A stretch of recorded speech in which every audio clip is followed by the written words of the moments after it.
Welcome back to another episode of the Career Strategy Podcast. And today we have a very actionable episode for you all about how to improve your resume, as in the next 15, 20 minutes as you are listening to this episode. So if you're driving or walking or something right now, make sure you save this episode so you can come back to it later, because we're going to walk through these 11 questions in this checklist to help you optimize your resume. Chances are you are making some of these mistakes. And if you have a friend who needs help with their resume, this would be like an incredible episode to send to them because it's super actionable.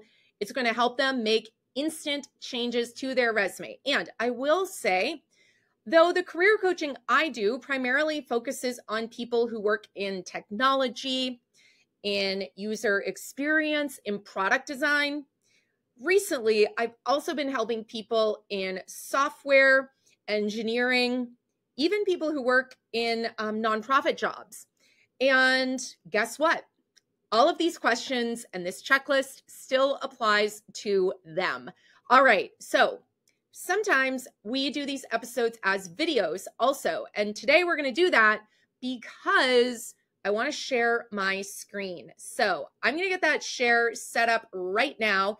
And if you want to grab this checklist, just go to careerstrategylab.com/resume checklist and you can grab it or send that link to a friend who needs it. We'll also link it in the show notes at the bottom of this episode. All right, so I'm going to run through these 11 questions in our checklist. And if you really want to be an action taker, you could pause this episode in between each question and literally make these changes, because if you do that, you'll actually make the changes. Versus if you just listen to this episode and think, I'll come back to this in a few days. For many of you, you're not going to come back because you're going to get busy. Other things are going to take priority, etc. So feel free to pause this in between each question. All right, let's get started. Question number 1 in our checklist. I want you to confirm that your resume bullet points start with action verbs. So what are some examples of action verbs? They could be things like increased, decreased, facilitated, optimized, streamlined, designed. Those are all examples of action verbs. Now, I'm not going to give you a big list of action verbs because frankly, you can go Google that. And using generative AI or ChatGPT is also a great resource to help you brainstorm action verbs, because here is the thing. When someone is reading your resume, if a bunch of your resume bullet points are starting with these same action verbs, that gets repetitive really quickly, right? And many resumes say, I was responsible for, or designed, or created, or managed. And though those action verbs may be true of what you did in that role, if you put yourself in the shoes of recruiters and hiring managers, it just gets boring and repetitive if they just see managed, managed, managed, managed, managed, right?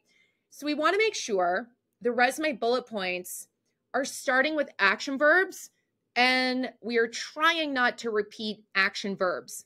Now, you will know if your resume bullet points don't start with an action verb if each bullet point starts with I. That again is a signal that you're not starting it with action verbs, right? So we just want to get to the point and start with an action verb like streamlined, facilitated, increased, decreased, managed, all these other verbs that you can go Google. So why are we doing this though? Why are we putting an action verb at the beginning of the bullet? Well, the action verb can either communicate the outcome or a specific skill that we have. So if we think of an action verb like increased, and maybe the bullet point, let's say it's a salesperson. Maybe the bullet point is like increase quarterly sales by 25% by streamlining operations and automating a bunch of steps in the follow-up process. That is not grammatically perfect, but you get my point. So increased sales by whatever percent I said, I think 25 or something, increased sales by 25%, that is an example of an outcome. And if I'm a busy recruiter or hiring manager and I'm scanning the resume and I see increased sales by 25%, that could spark my interest and attention and get me to pay more attention and maybe actually start reading the bullet points, not just skimming and scanning them, right? Alternatively, if a bullet point starts with something like managed a team of 10 salespeople in 4 time zones and grew the team to 20 people by the end of the year, something like that. So that example of managed the team, et cetera, is highlighting one of my core skills as a salesperson. So the action verb at the beginning of the resume bullet point is designed to help highlight an outcome or a skill. All right, so if you're following along, this would be a great time to pause and look at your resume bullet points and see, do they start with the word I? If so, get rid of that I and get an action verb in there. And if you notice you're using the same action verbs over and over, let's swap them out for other words that we could insert so it's not so repetitive. All right, number 2, we want to quantify the scope and or impact of what you did. Now, I know some of you might be thinking, I can't do that because when I hear people tell me that I need to include numbers and metrics on my resume, I just think I can't do that because I don't have cool numbers like I saved the company $1 million or I made the company $1 million. But here's the thing, quantifying what you did and using numbers in your resume is not just about the final outcome. These numbers can be used to help people understand the scope of what you did. So I work with a lot of researchers in the career coaching that I do, and researchers might insert numbers into their resume by telling me, for example, well, how many people did you conduct in-person research interviews with? How many people responded to that survey, right? Because if there's a resume bullet point that just says something to the effect of like planned, facilitated, and analyzed a research survey, that's nice. But it's a lot more interesting if you tell me that it was a research survey that had 500 or 5,000 respondents, right? But if you don't tell me that, I won't know. And if I'm looking at a resume and I see a bullet point about a survey that 5,000 people responded to, that might kind of spark my interest because as someone who does research, I think, man, that is a lot of data to go through, right? It's really impressive.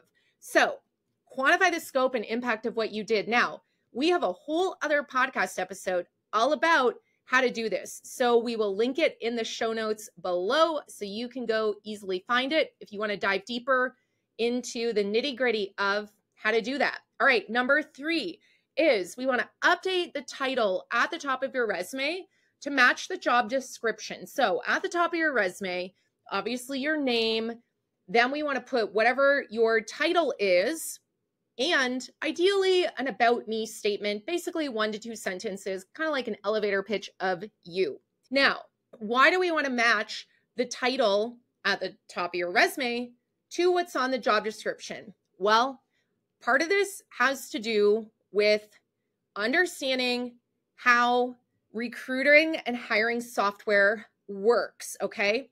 There's something called the applicant tracking system. You can think of it as software that many recruiters and hiring teams use to manage and organize candidates.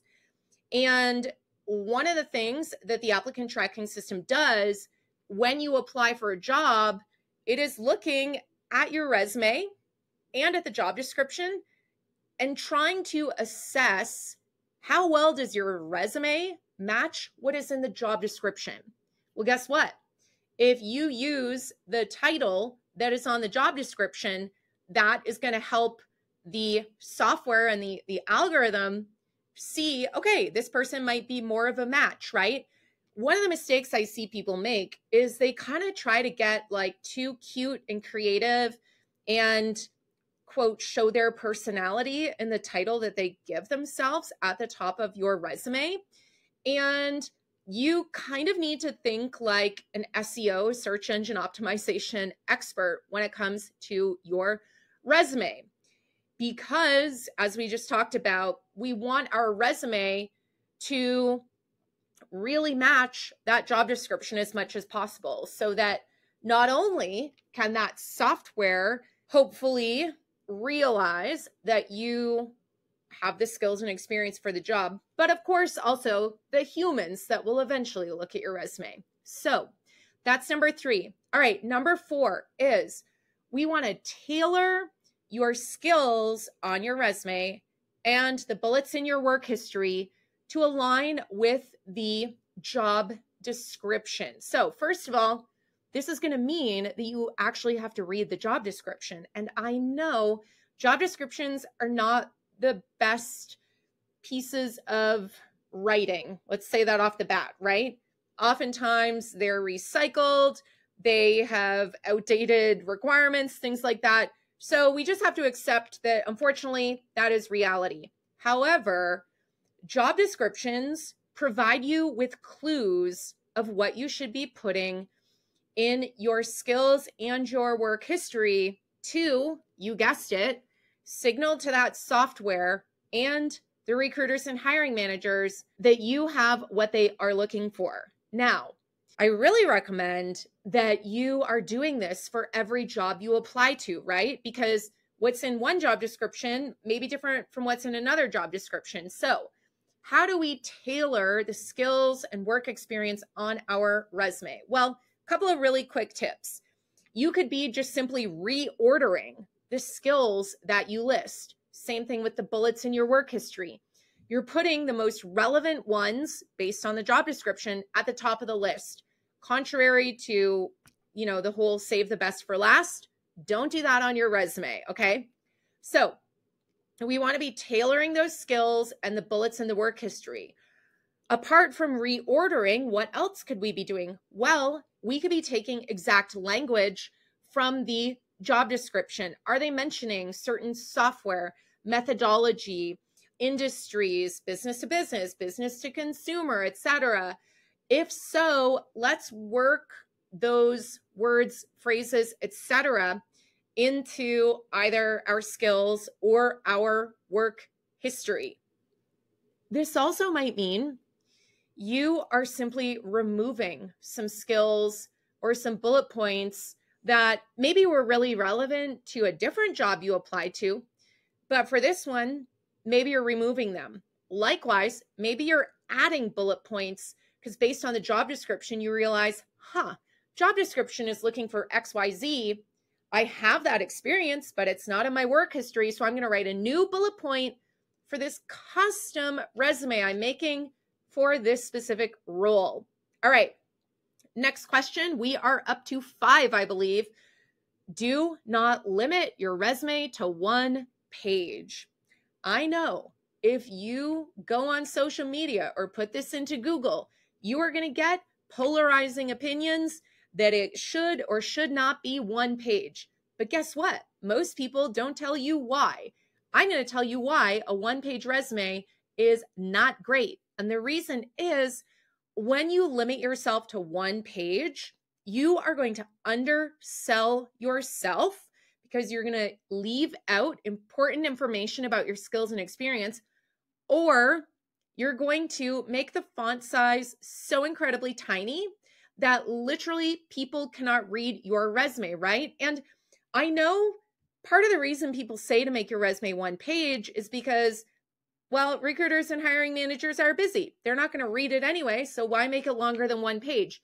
Well, here's the thing. If you give them a reason to actually read it, they will spend longer than 6 seconds on it, right?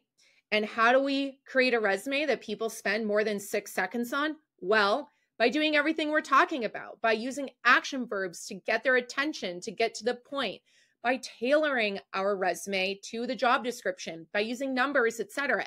Everything we have already gone through. We have a whole other podcast episode about why the one-page resume is a myth. So if you want to listen to that, we'll link it in the show notes also. All right. Number 6, add vertical space between each bullet point. Okay.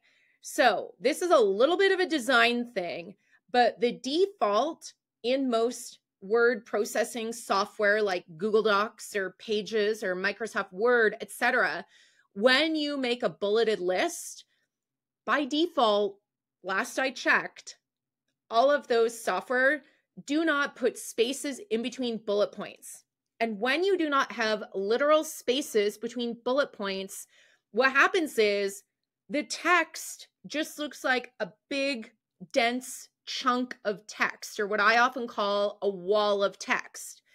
And when our eyes see a big, dense wall of text, our brains are like, can't compute, like, cannot process, don't want to read. By simply adding space between each bullet point, that is adding some negative space that helps create breathing room between the bullets, and it makes them easier to skim and scan. And if you have downloaded this checklist, you're going to see there is a little bit of space between each of these items in the checklist. That is what I want you to do for your resume. And if you're looking for the checklist, just go to careerstrategylab.com/resume checklist and you can see it for yourself. It's on page 3 of the download. All right, next question. Avoid columns when submitting your resume to an applicant tracking system. Now, I don't know the name of every applicant tracking system out there, but some of them maybe you've heard of include Workday, Greenhouse. Basically, if you're applying for a job through a company's website or through LinkedIn Jobs, Indeed, etc., your resume is going into software, essentially a database that recruiters and hiring managers are going to use to then organize and manage all of these likely hundreds of candidates, right? Because if you're just a recruiter or hiring manager and everyone's emailing you their resume, like that gets complicated really quickly, which is why all this recruiting and hiring software exists. Now, here's the thing. In order for that software to be able to what's called parse, which essentially means read or scan and assess your resume, we should not make our resume 2 columns, because essentially some of these applicant tracking systems can't tell where a column starts and stops. And so if you've got a 2-column resume, when it is scanning and skimming or parsing your resume, once it gets to the end of the first column, it doesn't stop. It just keeps going. And so because of that, the software's ability to understand you as a candidate, it gets messed up because the information on your resume gets all garbled because the applicant tracking system didn't know to stop at the end of that first column and then, go back to the start of the first column, right? Like a human would know how to read.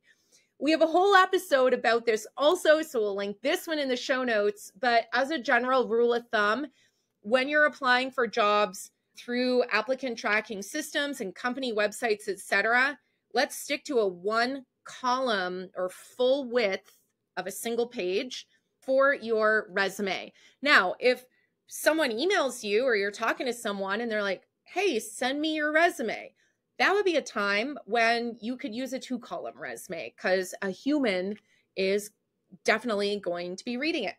All right, next question.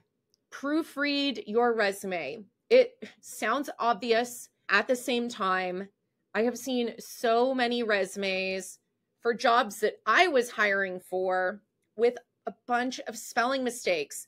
And it's just not a great first impression. It's not showing the level of detail that people are looking for. And do yourself a favor, reread your resume or use a tool like Grammarly to help catch some of these things. Have a friend read your resume and just don't make these small mistakes that can sometimes just impact that first impression that people have about you, right? Okay, next one is confirm that your resume is the right file type. So if you're filling out a job application, there's a field to upload your resume. Sometimes it tells you literally what they want, whether it's a PDF or a doc or a docx or something else. Follow the directions. Again, if you are not following the directions in the job description, it tells me, the recruiter or hiring manager, that number one, you didn't read the job description, which is not a good signal. And number two, that you can't follow directions. And if I'm hiring someone, I want to know you can follow directions, because I don't want to have to tell you to do things multiple times or explain myself a bunch of times for really basic stuff. So confirm that you are uploading the right file type for your resume, and read the job description again or application, just to make sure you're not missing any of the things that might be included in instructions on the job description or the application.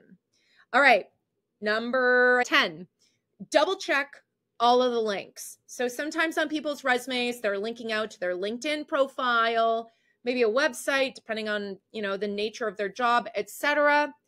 Double check that all of these links work. There is nothing more frustrating. Well, there probably is, but one of the frustrating things for recruiters and hiring managers is if they click on a link and it doesn't work, right? They're super busy, and we should not put the burden on them to then go, for example, try and find you on LinkedIn.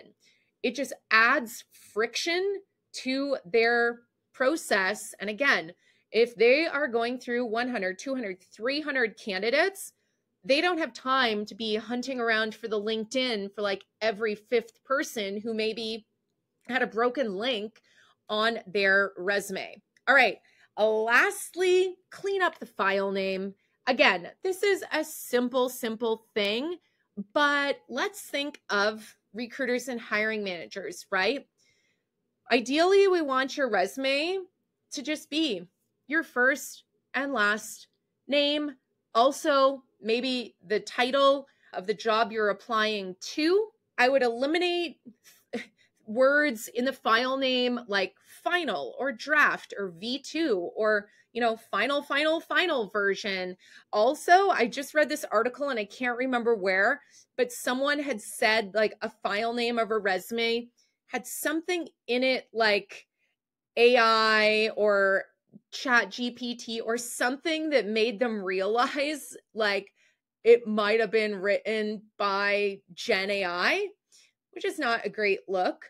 It's fine if you use generative AI to help you brainstorm things, but if you put that in your file name, again, it's just not a good look. Plus, if we think of a busy recruiter or hiring manager, let's say maybe they ended up downloading your resume and they're trying to find it again.